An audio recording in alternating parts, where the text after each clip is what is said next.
All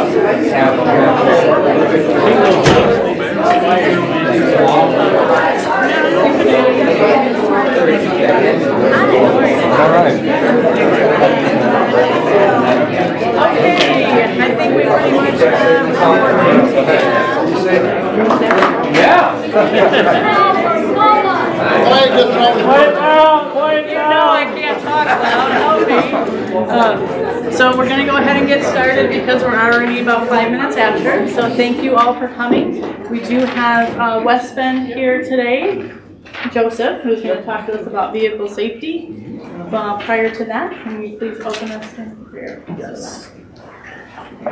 Lord God, I come before you today and give thanks to you today, Lord, for everyone here at the mission and for everything they do here, their role, which you have put them here, Lord, to do your work, Lord. And Lord, it's all glory and all honor is to you for everything that you do for us, Lord. And we are here. We are your servants today, Lord. And I pray that what we learn today will help us serve you better, will help us gain more knowledge, gain more wisdom, and just help us to serve our residents and ultimately serve you in a better way. In Jesus' name we pray. Amen. Amen. So we have a two-part in service today, but I'm still not going to keep you past 4, but we're not going to get it out as early as we did last meeting. So with that, I'll let you take it away. Alrighty. Well, like Paula said, my name is Joseph Myers. I'm from your guys' insurance carrier. So when claims come across, when they do happen, which they don't happen much here, just for your guys' benefit, you guys are all doing a great job driving, but sometimes it's always good to have that reminder in the back of the head about some defensive/distracted driving techniques.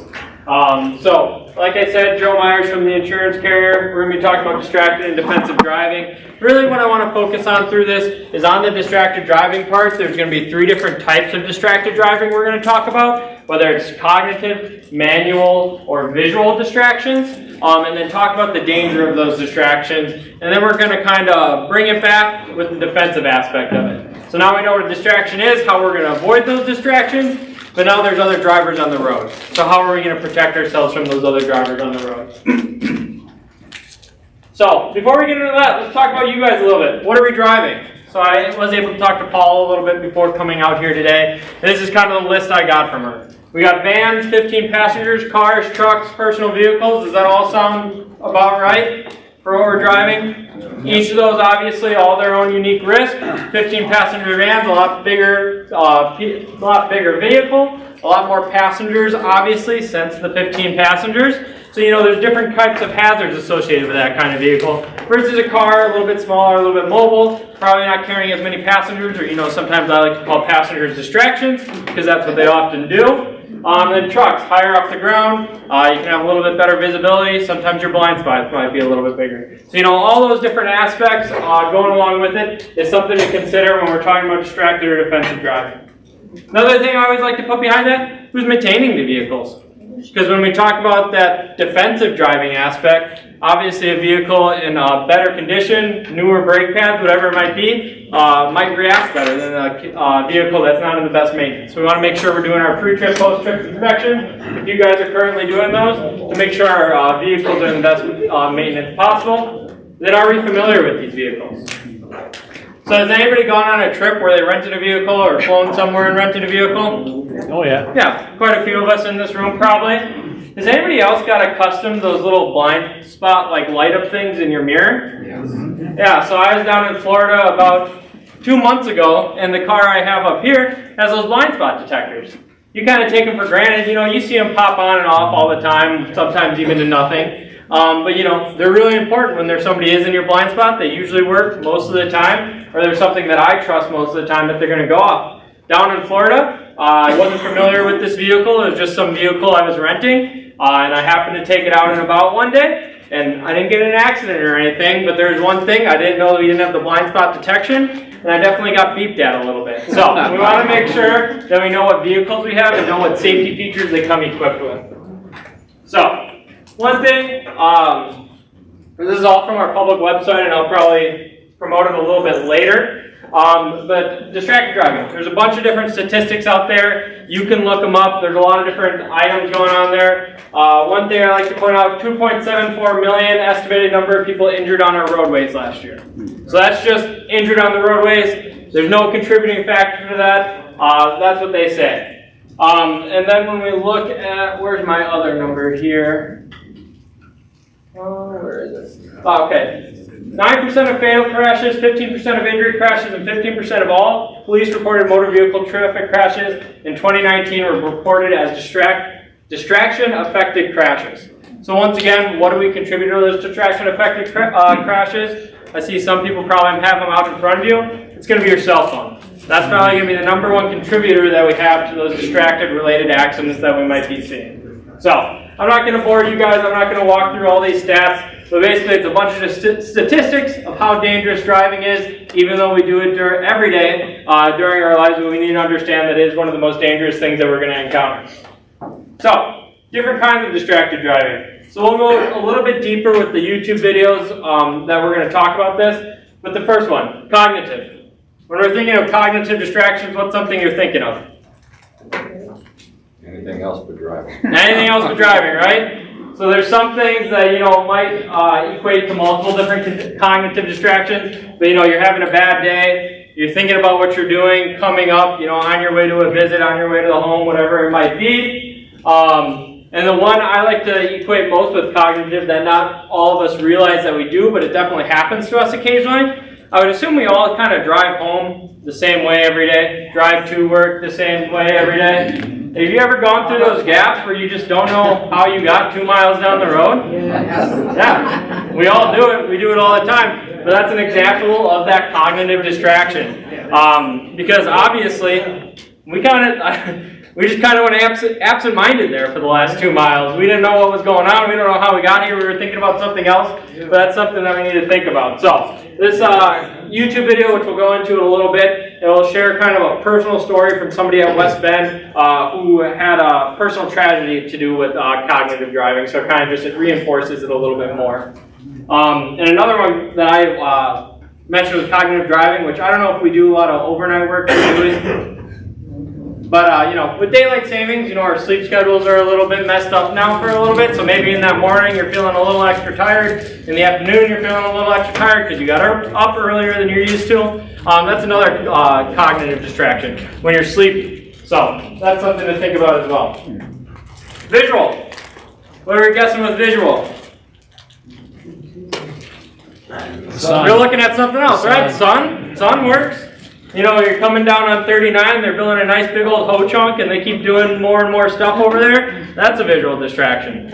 Obviously, the construction on the road, whatever it might be, the lime green Charger, whatever it might be that's blazing by you, all different forms of visual distraction. So just something to keep in mind when we watch that video a little bit later. And then manual. And the manual distraction could be anything, changing the temperature in your car, changing the volume. One thing that we say is the worst is your cell phone, because it's all three. It's visual, you're looking at it, it's manual, and it's cognitive, because you're probably thinking about something else while you're looking at your phone, because that's the reason you're looking at your phone, to think about something else. So, that's the worst of the worst. We don't like phones. If you see them, if you're using them, don't do it, please. It's very dangerous. One statistic you probably have heard before, but something I'll say again. I think they say the average text takes about 5 seconds to send. Does that sound about right? A quick short one, you think, oh, I'm just going to have my phone up for the second. I'm just going to send that quick text. That's about 5 seconds. When you're going 60 miles per hour down the road, do you guys know how far you travel in that 5 seconds? Football field. So, 100 yards, 300 feet. So, just something, a little perspective to put behind that when we're thinking about using our cell phones next time we drive. Hopefully that pops back up.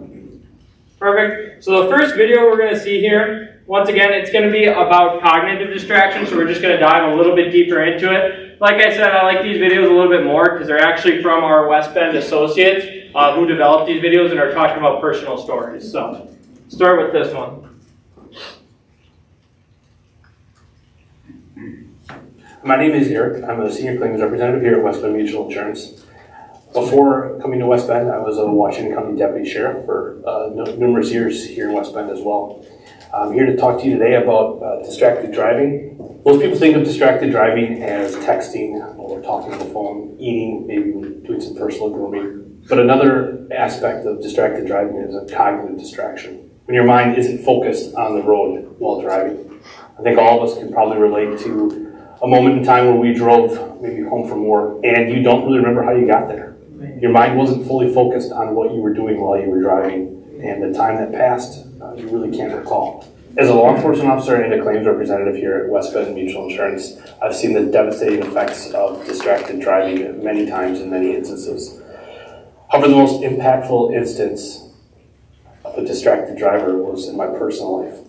It happened in 1998. My brother was taking a trip to Colorado right before Christmas. He was a freshman at Marquette University. I had made the trip to Colorado many times to see the family that we have out there, and I wanted to give him some pointers before he left. One of the main things I wanted to address with him was that driving on Interstate 80 through Nebraska can be very tasking because it's very flat, there's not a lot to see, and it's a long part of the route. I specifically asked him just to make sure that he was well rested, or the other person that was driving with him was well rested as well. I found out later that he drove the 8 hours from West Bend to Omaha, where they made a change in drivers. A few hours after they made the switch and continued on their journey on Interstate 80, my brother's friend fell asleep at the wheel and entered the median. She woke up, overcorrected to try to get the vehicle back onto the interstate, and entered a rollover. Both my brother and the driver were ejected from the vehicle, and my brother was transported by air ambulance to a hospital in Kearney, Nebraska. He had suffered significant brain injuries from the vehicle rolling over him and was being kept alive in hopes of brain activity returning. I woke up that morning to several messages on my phone, all of them getting progressively worse. First, that my brother was in a car accident, leading up to the last one from my grandma that had notified me that most of my family was already in Nebraska and they needed me down at Mitchell International Airport so I could fly to Denver as soon as possible and hopefully catch a flight or rent a car to get to Nebraska, because I didn't think he was coming.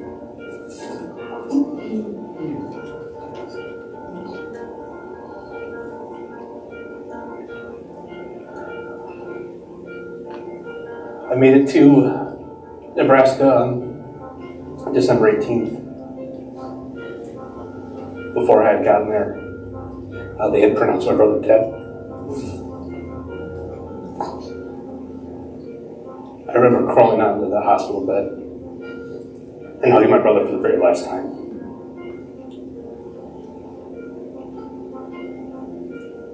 He was 18 years old. It was December 18th, 1998. 22 and a half years later, and I still think about him on a daily basis.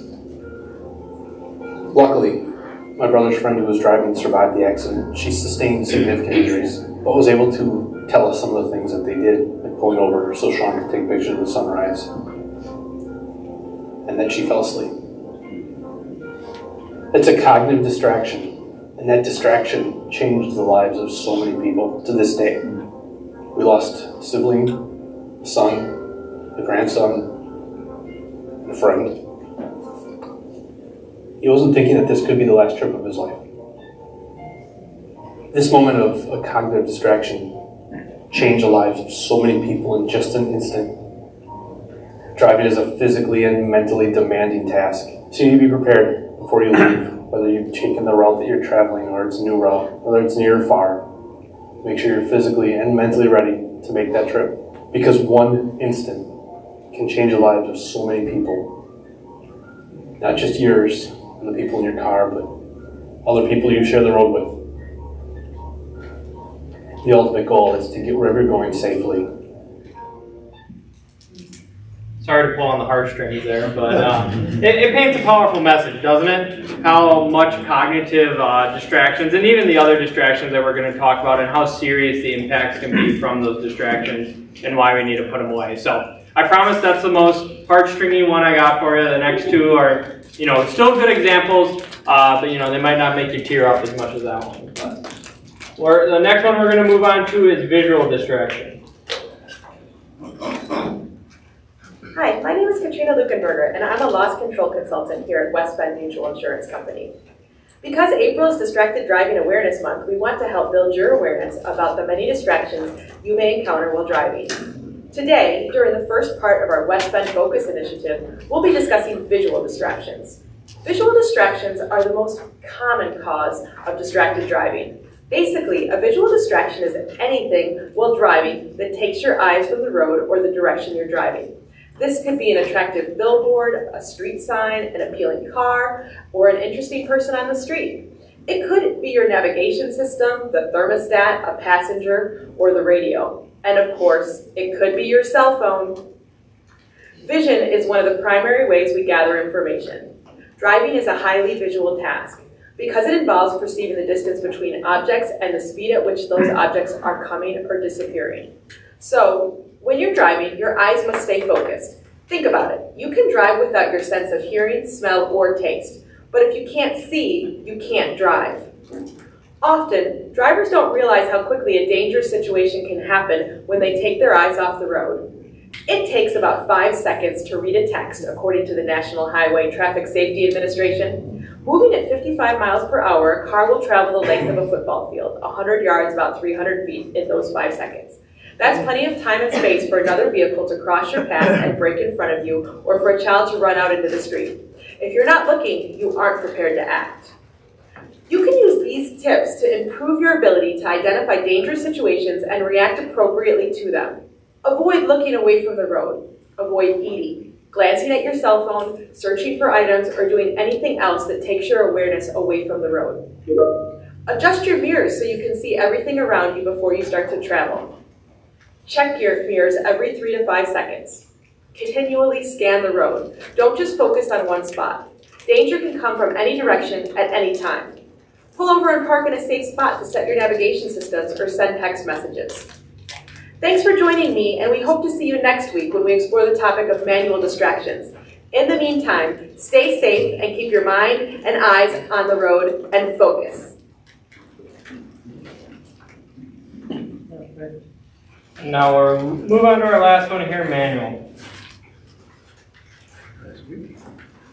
Hi, my name is Sherry, and I'm an underwriting manager here at West Bend Mutual Insurance Company. I'm here today to talk about teens and distracted driving and my own personal experience. According to the U.S. Department of Transportation, distracted driving is any activity that diverts attention from driving, including talking or texting on your phone, eating, drinking, talking to people in your vehicle, fiddling with the navigation system, basically anything that takes your attention away from the task of safe driving, even moths. Late one night back in 1985, I was driving home in my first car, a Ford Mustang, after watching a scary movie. It was a hot summer night, and back then you left your windows down. While I was driving home, I felt something crawling on the back of my neck, and then started flying around my head, and it was a giant moth. I panicked, took my hands off the wheel, started frantically swatting at this moth in my face. Within seconds, my car veered off the road, and I hit a telephone pole, splitting my car in half. I was lucky, because I wasn't hurt, but my car was totaled. I didn't know it at the time. Taking your eyes off the road for 5 seconds at 55 miles an hour is like driving the length of an entire football field with your eyes closed. Although I was going slower and didn't drive the length of a football field, it didn't matter. It happened so fast, and the damage was done. Auto accidents are the leading cause of death for drivers aged 15 to 20 years old, and teens are more likely to underestimate or not recognize dangerous driving conditions, and are 9 times more likely to have an accident than middle-aged drivers. You can't drive safely unless the task of driving has your full attention. Any non-driving activity you engage in, intentionally or unintentionally, is a potential distraction that increases your risk of crashing. And if you're a teenager watching this video, you've probably heard your parents state these facts over and over again, but stats don't lie. While it might sound like a broken record, avoiding distractions can help you avoid an accident.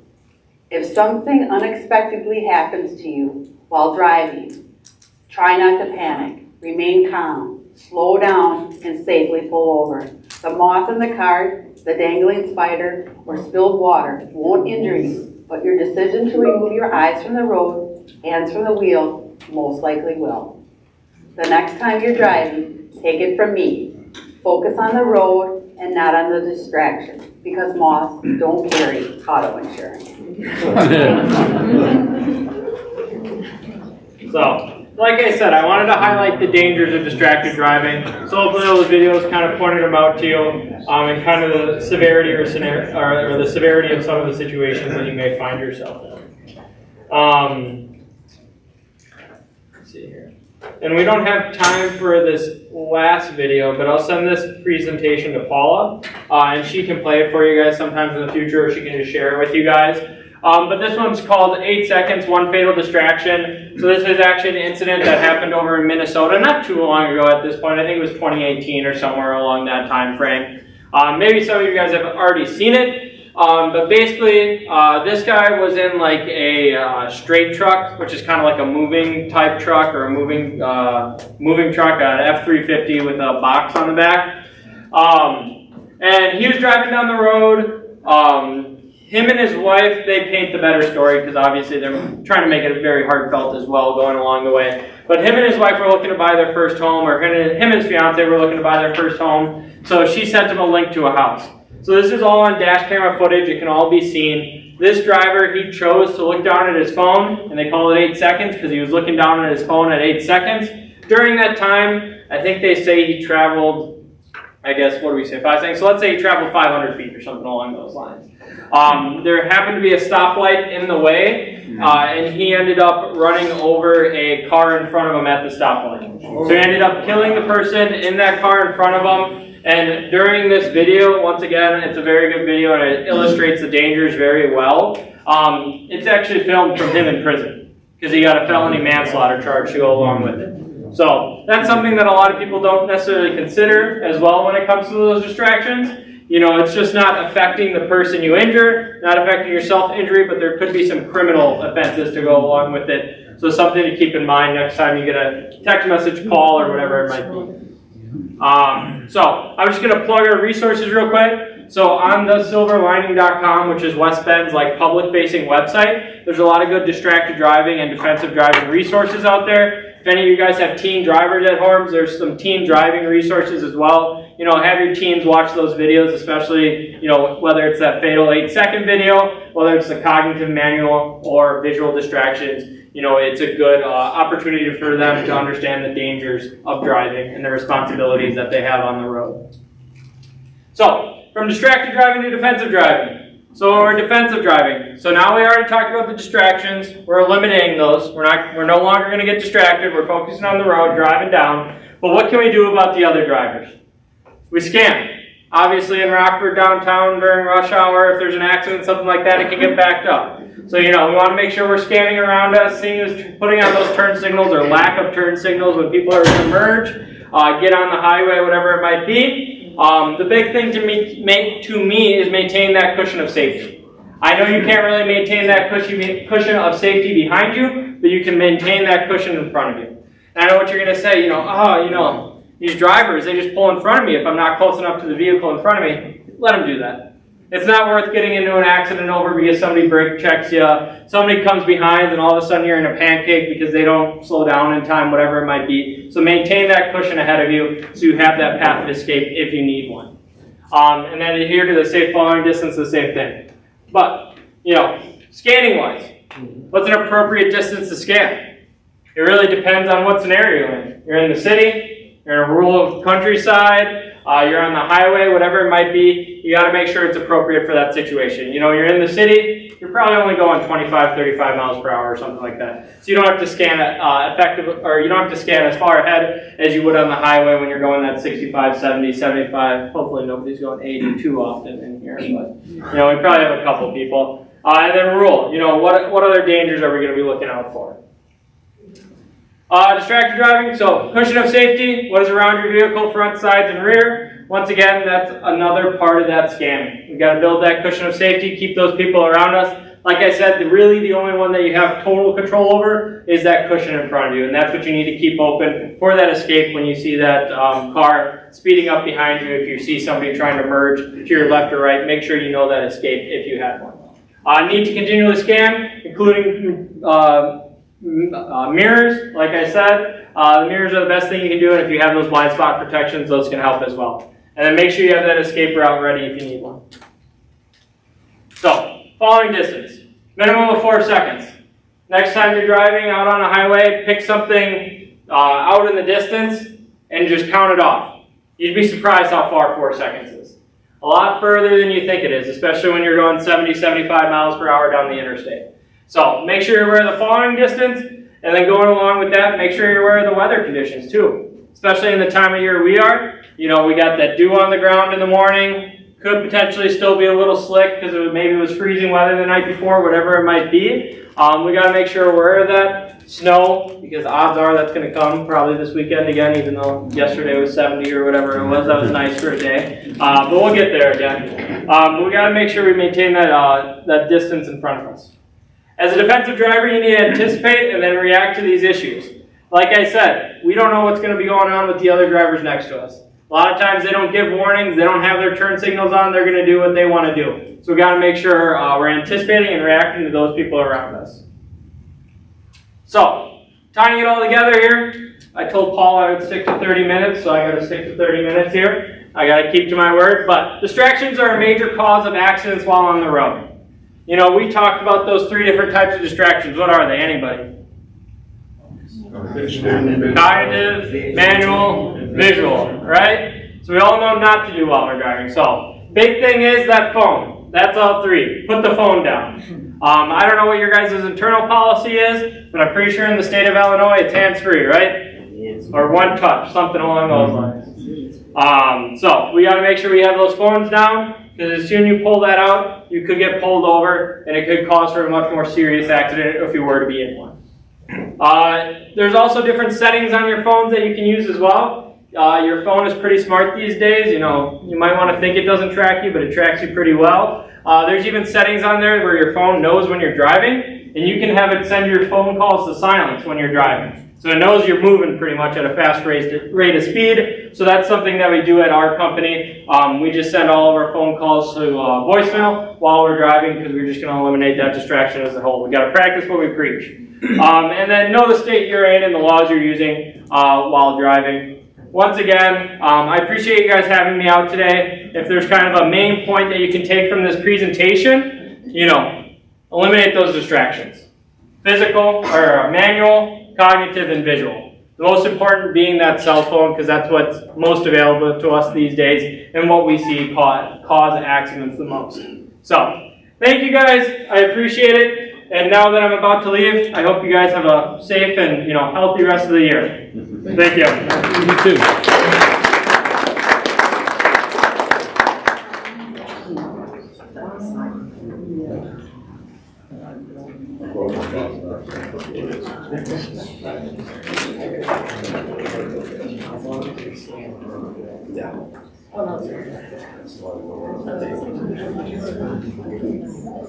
Okay. Yeah, sounds good. I got permission to play this video. So sorry guys, you have to deal with me for another 10 minutes. Oh, okay.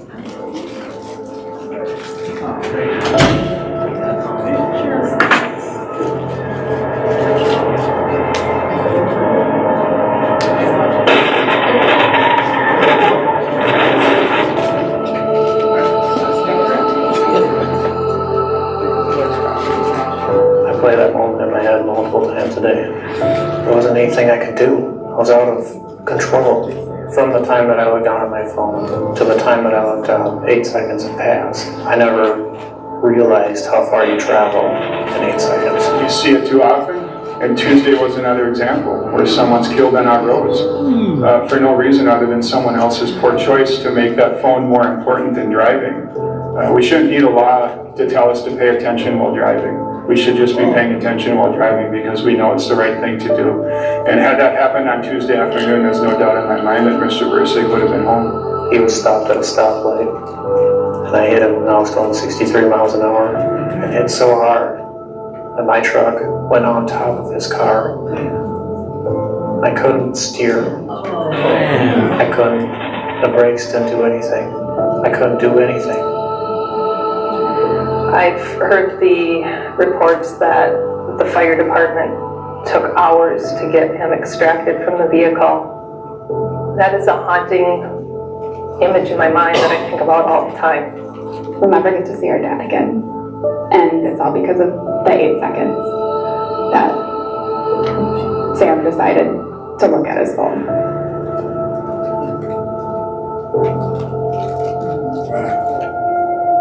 Robert and I were married on March 23rd of 2013, and he died just short of our 5-year anniversary. He made people feel very welcomed. He was always kind of the life of the party. He was never afraid to laugh at his own jokes. He really cared about humanity, the environment. I have 2 stepkids who are older, and when we were married, he really wanted to have another child, and of course I did too. So Ian was born in 2011, and he just thought it was the best thing. Even though he was an older father, he just looked at it like, how lucky am I to be able to get to do this again. He's missed out on so much. He's missed out on his daughter's wedding. He's missed out on the birth of his grandson. He's missed out on his son graduating from college. And Ian has missed out on that growing up and sharing a lot of those things with Rob that you hope every kid and father get to do. And he missed out simply on, somebody's poor choice. It's been difficult. He misses his dad a lot. My dad was the most energetic, outgoing, loving, funny guy almost anyone has ever met. He was that guy that just absolutely lights up a room when he steps into it. The big thing that we were planning when my dad was killed was my wedding. He was going to walk me down the aisle. So my uncle Paul, my dad's brother, had to walk me down the aisle because my dad wasn't there. My son was born in June of 2018. I can only imagine what an amazing grandpa he would have been. I feel devastated for my little brother Ian. I feel devastated for my brother Colin. I feel so sad for my son that he never got to meet him and have him as a grandpa. I feel so horrible for my stepmom. It's just so hard to think about the fact that he doesn't get to be here for the world and continue making an impact.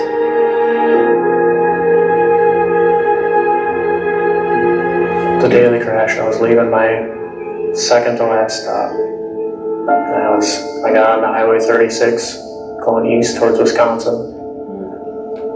And meanwhile, while I was driving, I got a message about a house that my girlfriend at the time was looking at. And I pulled out my phone to look at it, to see what she was talking about. I thought it would be fine. I thought nothing will happen. During those 8 seconds, that time went by so fast. I traveled a lot farther than I ever thought I would have. I looked up just before I hit the vehicle, and my truck went right on top of his car that he had and pushed him all the way through the intersection. And I got out of the truck as fast as I could, and I ran back to the car. By then it sank in fully that it was too late. When I found out about Rob's passing, we were actually going through a very difficult time. My son was in Children's Hospital, and he had a bad eye infection. He was getting treated for that, and A nurse came into the room and she had just a grave look on her face.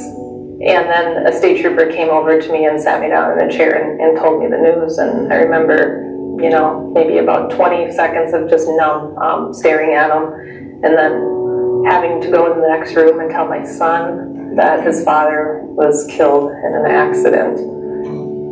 He immediately started crying, and the first thing he asked me is, will I be able to get a new dad? And that was devastating. When I think about Mr. Bursick, I think about his family. I think about him being a dad. I think about him being a professor. I think about his greenhouse that he had, which was his business. I think about his kids.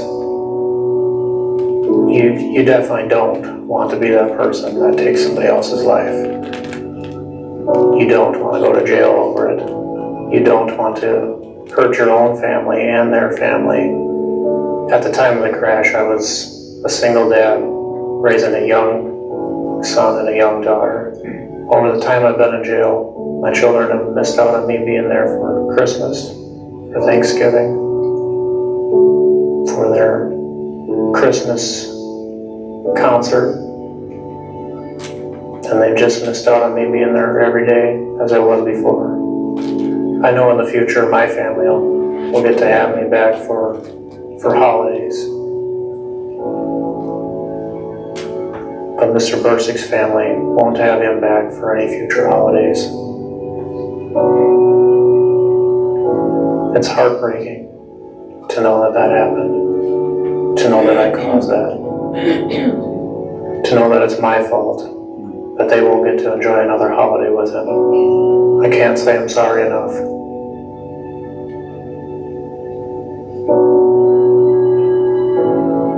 I can't tell you how bad I feel knowing that you have to grow up without your father. I wish I could take it all back. I wish I could change the events. Getting one text and checking one Zillow link led to an entire life of regret, remorse, sadness, heartbreak. I don't think drivers realize how long they're actually looking at their phone, not paying attention to the road. It doesn't matter who you are. It doesn't matter if you wear a suit and tie. It doesn't matter if you wear jeans and boots. It doesn't matter what you do for a job. It's going to happen to anybody. All it takes is one poor decision. Every time I hop in my car, I see people driving distracted. And I mean, I just want to stop the person and shake them and tell them, do you have any idea what you're doing right now did to my family? Do you have any idea what that did to my family and what you could do to someone else's? Hey, Jane, Ian's doing well, responding nicely to the antibiotic. My dad left me a voicemail updating me on my brother Ian's condition at Children's Hospital the day that the crash happened. So just wanted to let you know. You have a good day. I'll talk to you later. Love you. Bye. You know, I mean, we have the memories, yes, but we'll never get to see our dad again. And it's all because of the 8 seconds that Sam decided to look at his phone.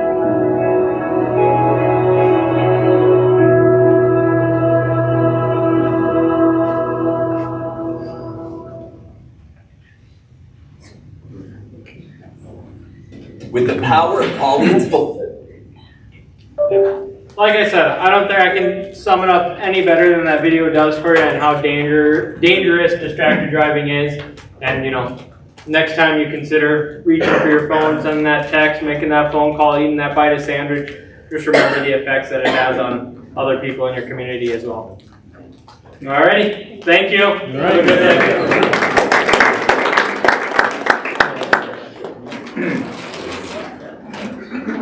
lights? What? Oh, that's perfect. Can we get the lights back up though?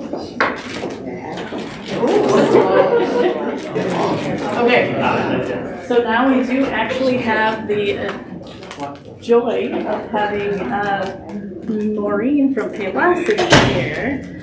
Kind of a last minute addition to today. So I think it's going to flow nicely, but like I said, we won't get up early. Sure. Yeah, okay. I am so sorry. That was so sad. I just walked into that. Yeah, yeah. That was so sad. But it is good to actually see those videos like that, so it can remind us don't blame me. to not be distracted.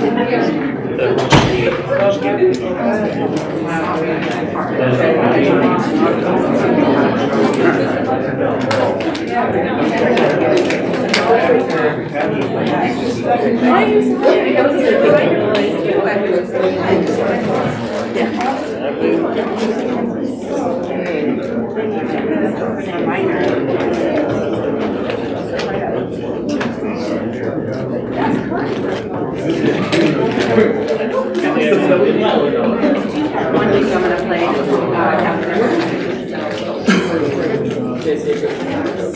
Really quick before Maureen gets started, everyone should, I have everybody's email now in the system, so everyone should have gotten the registration to register for Paylocity, so you can access it on your phone, on a laptop, on a desktop, whether you're here at the mission or you're at home. And then I did send out just some short videos to watch on clocking in and out, requesting time off, changing your direct deposit if you so choose. Not everybody likes that convenience and they still want to come to HR and fill out the paper and give it to us, and that is perfectly fine too. But you have the option to do direct deposit on your own, just 1 second, or to change your taxes if you wanted to on your own. So again, you can still come to Human Resources. You're not, we're not going away, but you also can do it on your own. Yes, ma'am. Is like the old stuff going to be automatically inputted, or we have to go in and do it? You do not have, that is a great question. Thank you for asking that. And no, you don't have to go in. It has all already been transferred over, and I actually took multiple days, multiple hours going in with both systems up to make sure everyone's taxes were the same, everyone's deductions were the same, and everyone's direct deposit. So, all right. Did you talk about the 2025? I did not. I would just, to that point, first I'll introduce myself in just a second, but to that point, you have your old taxes in paper. Like if you want to go get your taxes from 2024, 2025 for the last 2 years, I'd probably go in there and download those and save those and print those off so you have those. Just to add to that one. That's a good point. Just so you have 2024, 2025, because when you switch over to the new system, then you won't be able to access it. Perfect. Well, with that, and after that, fucking video that I walked into, I started crying over there, and so now I'm just like collecting myself. It was really, that was really impactful. I can tell you, I'm guilty of driving, looking at my phone sometimes, texting and doing stupid things, right? I get in trouble all the time for my husband, and he yells at me. So that was a really good video to come to. Even though it was very sad, it was a very good reminder. So my name is Maureen Hagan. I am the point of contact for Paylocity. I live here in Rockford. I've been with Paylocity for 5 years, and I started working with Mission probably 2 years ago. So prior to Paul coming on board, working with the team here, I actually came out and I believe I met you. Yes. Yeah. I run a nonprofit in town called Next Rockford, so we were able to come here and learn about your mission and what you do here, and it kind of just started that potential partnership with Paylocity. I'm also heavily involved in local HR associations. So really, Paylocity is a human capital management software. That's what, when you hear the word HCM, it's a software for a business or an organization. Someone get their phone real quick. Seriously? I won't be able to talk. Distraction. But that's what Paylocity is. So Paylocity is a human capital management software that businesses and organizations can use for their employees so that they get paid through Paylocity, but it's also a way for them to communicate with you in other ways, right? For benefits, for your employee record, all of that is going to be now housed inside of Paylocity, as well as you punching in and out of our software.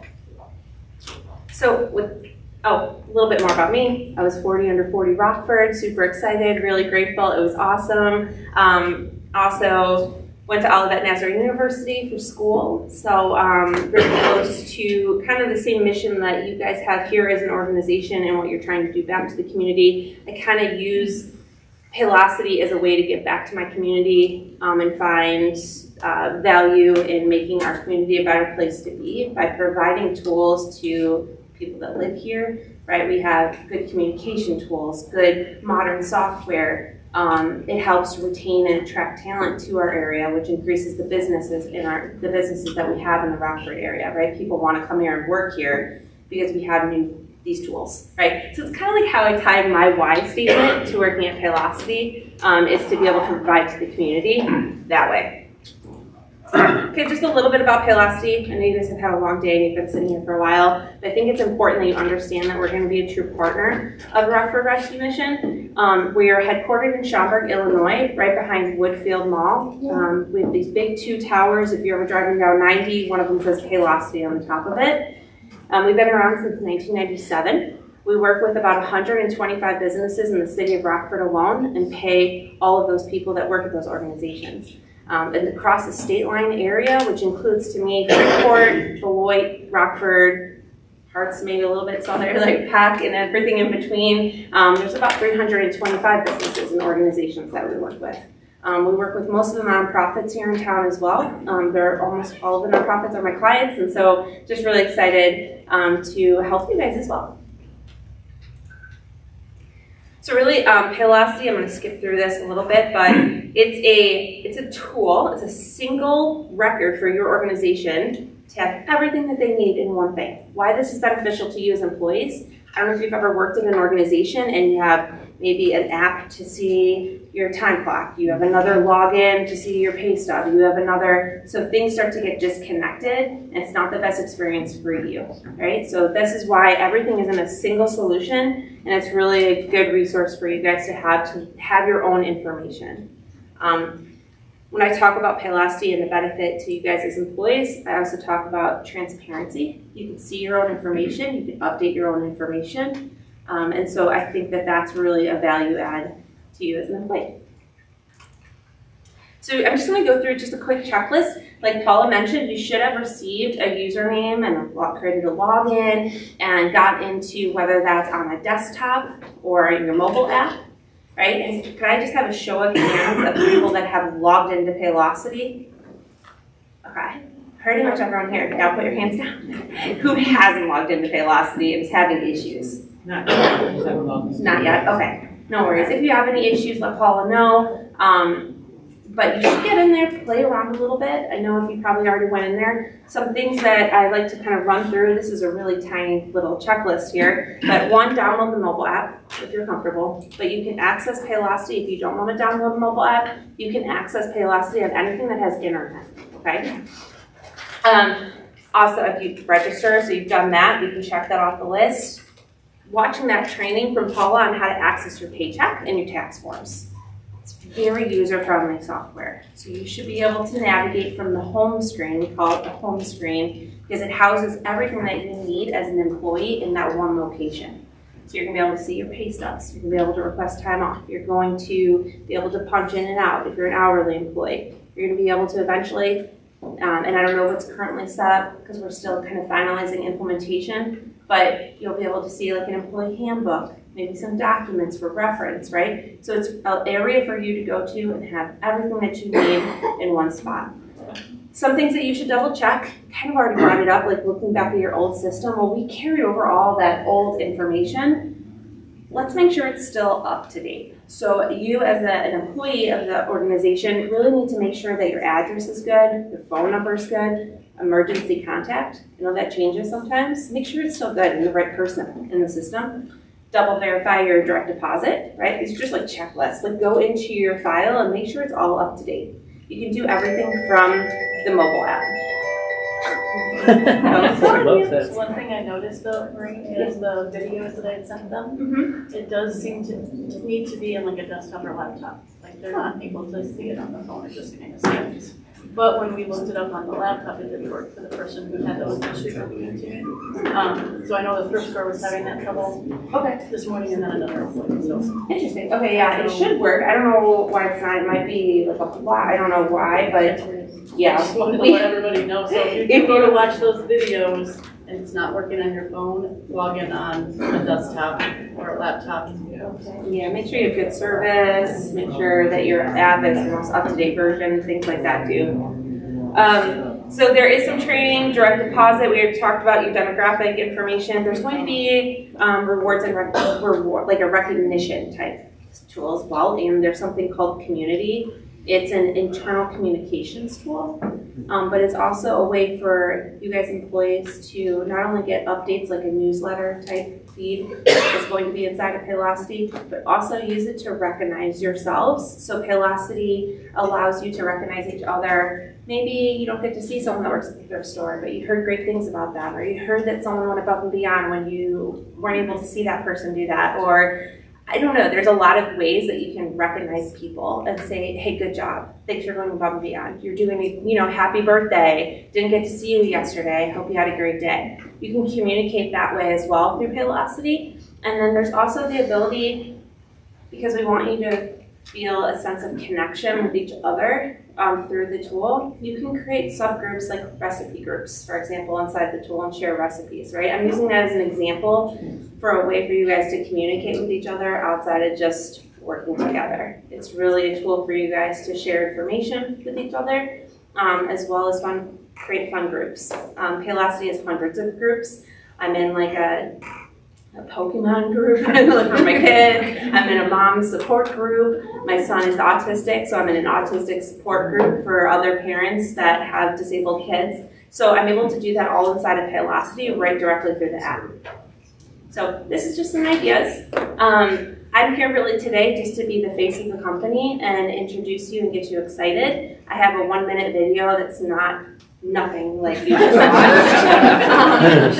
It's going to just tell you a little bit about our culture and our company and who we are. But that's really it. We're really excited to partner with you guys and get you these tools. And hopefully, in a year from now, I come back and I'm talking to Paula and just like people are using Community. People are cheering each other on their anniversaries. People like the ease and the flexibility of having our app. And I hope that is a different experience from the last member that you had with Paycor. So looking forward to your feedback, but if you ever want to share feedback, you have every right to do that inside the app too with our team. There's a help box inside of Paylocity, and if you're like, wow, this is a great tool, but I wish it did this, and as a supervisor, that might come up more. But if you share that feedback, because that's how we make most of the changes inside of our tool. It doesn't just go to an empty email somewhere and live and die there. It really makes our software better, right? So please share feedback. With that being said, I'm just going to share a quick fun video about our culture and who we are as an organization, and that's all I have. That's perfect. So it's quick and easy. I told you guys. I'm a fast talker too, though. So they owe me 30 minutes from last Okay. Let me disconnect real quick.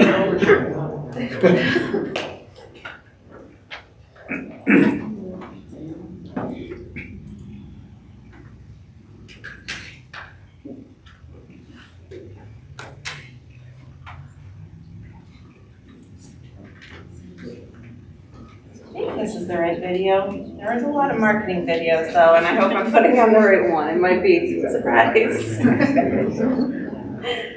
Let's see. It's going to take a little bit. No worries. There you go. We got a picture. And that's the video, so I'm going to click play and see what happens. Okay. Tell me, is it look good? Yep. Yeah.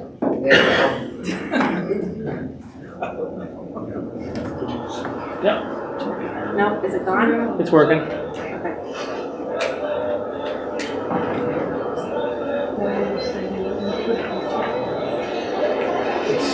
I need We hustle.